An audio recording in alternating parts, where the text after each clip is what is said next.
Good news for the fans. The overtime rule. I was a little nervous. I was a little concerned.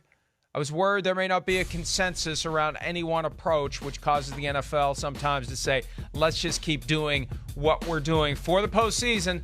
Both teams have the opportunity to possess the ball. And if the score is tied after each team has possessed the ball once, it then becomes Mike Tomlin's preference of sudden death. He doesn't fear sudden death. He'll still get sudden death after the first two possessions. And really, after the first team's had a chance to possess the ball, if they don't score, it can still be sudden death because then the second team can win with a field goal or a touchdown. And Chris, when you think about it, and I don't know that they could call this an unintended consequence, because unintended consequence to me is failure of imagination.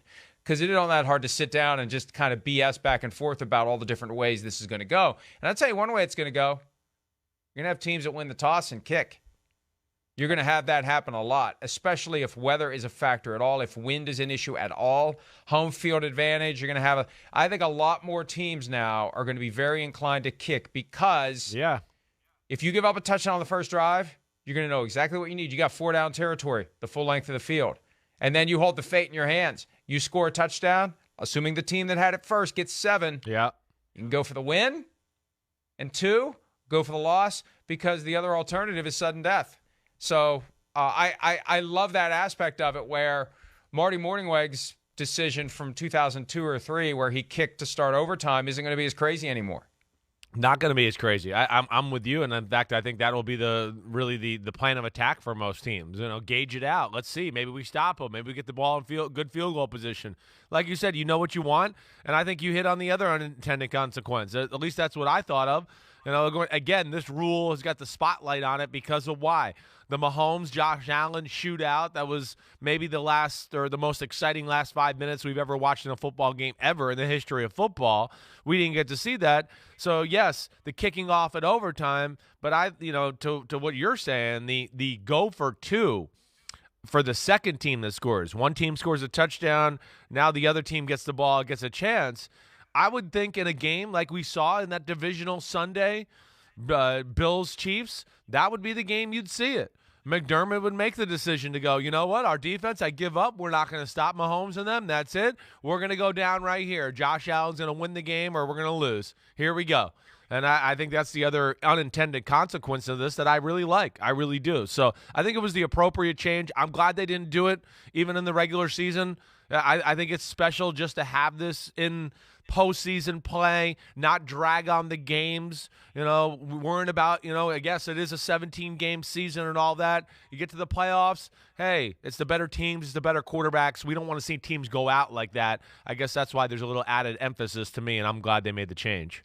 And they can't call it an unintended consequence. It's an expected consequence, I think, because you do sit down and you talk it out and you think it through. Yeah, that's and it right. makes sense. Right. That's why I always hate when they say unintended, because unintended just implies to me that they have their heads up their asses, pardon me, when they're in the room doing their jobs of understanding and imagining how this is going to work once you put it into practice. I think we kind of know how it's going to work. Right. The only thing you have to do, though, if you're going to kick to start overtime, you're giving up that opportunity to begin the sudden death phase with the ball if you go 7-7, That's right. 6-6, Yes. 3-3, or 8-8 to begin the scoring of overtime. Right. Yeah, that is. You're right. That's the risk you're going to take.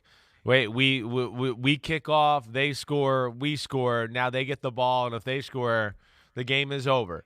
And maybe that's what sways people or makes them think twice about it. That's one of those things. You're going to have to evaluate your team, what they are during the season, how good are we on defense, and then not only the season thing, but I think to this scenario, you're going to evaluate the game and just the actual game and the flow and what's going on there, your injuries, your team healthy. We knew that made the difference for McDermott in that game as far as some people banged up in the secondary and issues like that to where it changed their thought process. So, yeah, I would think all those things come into play here, Mike. But the appropriate move, and it sounds like it got pushed through pretty easily, right? That a lot 29-3. Yeah, so that's 29-3. That's good to hear. The Falcons are glad it wasn't 28-3 with one abstention. That Miles Simmons made that point yesterday. Yeah. But you know what? The Falcons in that game Yes. in that game, Would have got a chance. They would have gotten the ball. Right. They would have gotten the ball. And that didn't make the ruckus that it did because the big story in that game was the Patriots overcoming the deficit. Yeah. The Patriots winning with a touchdown on the first drive of overtime. Frankly, it was kind of like, to me, no matter what the overtime rules are, the Patriots are winning that game. No After doubt. they That was over. come back from 28-3, Right. they're winning that game. The Falcons are done. They're just like, get us the hell out of here. Take the freaking trophy. This is just details now as to how the Patriots win this game. The only, and I'm reluctant to mention this because I think it's kind of goofy. I've seen people make this argument, anticipating that people will say, well, if it's tied 7-7, each team scores, and then like if the Chiefs had scored 7, the Bills score 7, and the Chiefs get again, well, Josh Allen should get a second chance. No.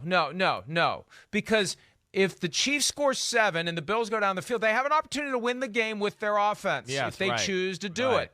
They can avoid sudden death if they choose to do it. So at least they have a fair chance. At least they have an opportunity. And how thrilling that would have been if the Chiefs score, take 1, they're up by 7, Bills score, and decide to go for 2. That would have been a moment. Yeah. And maybe we'll get that moment. Although Miles Simmons and I were talking about it yesterday, too. There probably won't be another overtime playoff game for a dozen years now. Yeah, right. Now that they finally fixed overtime. I don't worry. In the AFC, we're gonna have it with these quarterbacks. We're gonna have it. We'll get to see this for sure. They're too good. They got too many weapons at their disposal. Most of these quarterbacks, disposal, not disposable. At their disposal. The way the rules are, I think we'll see it. We definitely will. And I'm with you too, Mike. Yes, the fact that you get the chance to go for 2 with that second possession and end the game, no, that squashes the argument of, oh, we should get the ball again too.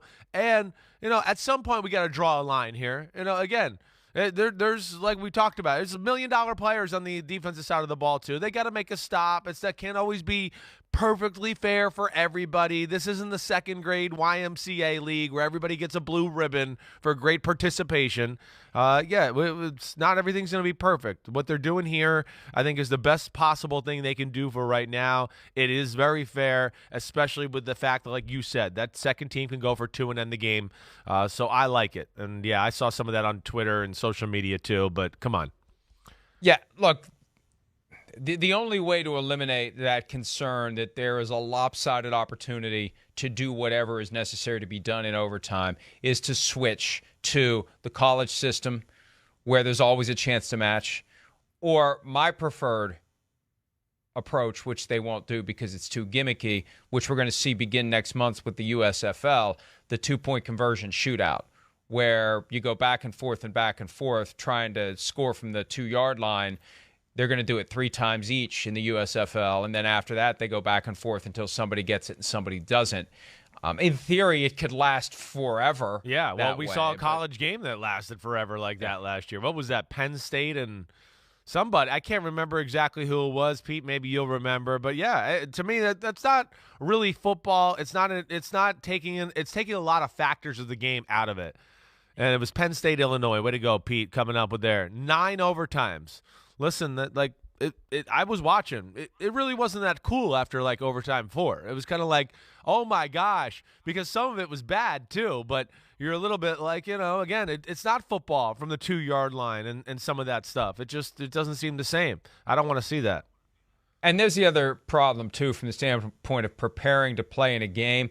How many 2-point conversion plays and short yardage type plays are you going to have? How many are you going to hold back? When you get to that stage of the game where all you're doing is going for 2, you may be out of options. You may be going back and doing things you did earlier.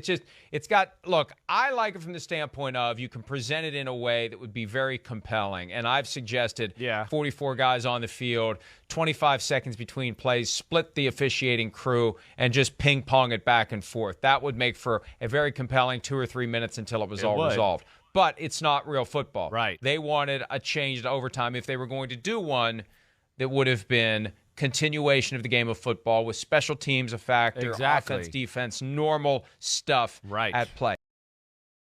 Hi, I'm Mike Tirico, and thanks for watching. Make sure to hit subscribe for the latest news and highlights from NBC Sports.